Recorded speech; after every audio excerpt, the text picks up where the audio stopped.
So I chose Unity's fourth principle.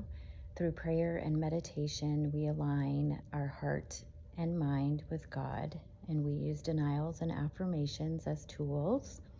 And I chose this because I went through kind of a major transition. My husband and I separated briefly, and I realized that I had lost myself. And so, in trying to find myself, somehow I came across yoga, which I've done before, but not recently, and decided to sign myself up for a yoga teacher training. And I didn't really know why.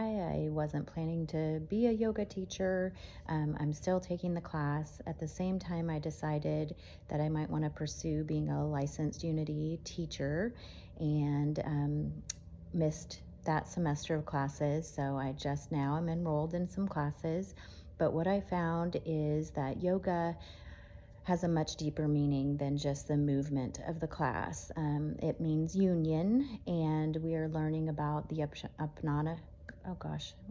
the Vedas, the Upanishads, and they really relate to all of the principles in Unity.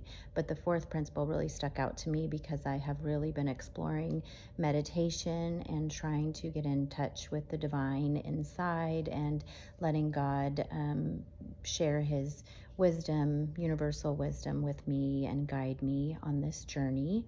So in the Upanishads, they talk about cultivating inner stillness, or pratyahara, and going within. That is the fifth limb of the 8-limb path. They also talk about dharana, and that is, sustained attention and practicing so that we can have that sustained um, inner consciousness and awareness. And I believe that relates directly to Unity's fourth principle.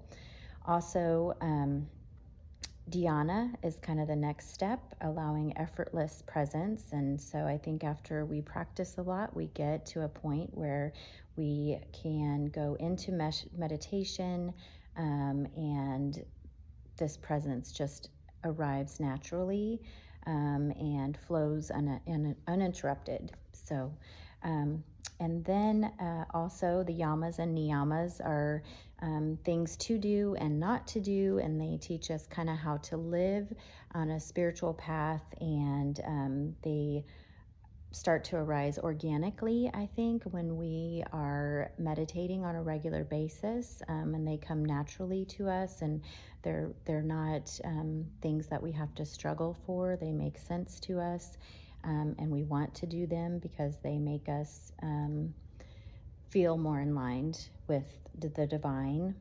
And of course, I haven't gotten here yet, but samadhi is kind of the goal, I guess you might say, or the pinnacle of the 8-limb path, and that is where we are experiencing oneness. When we are at one with God, and I think it's more than just for a few moments at a time. But anyway, so.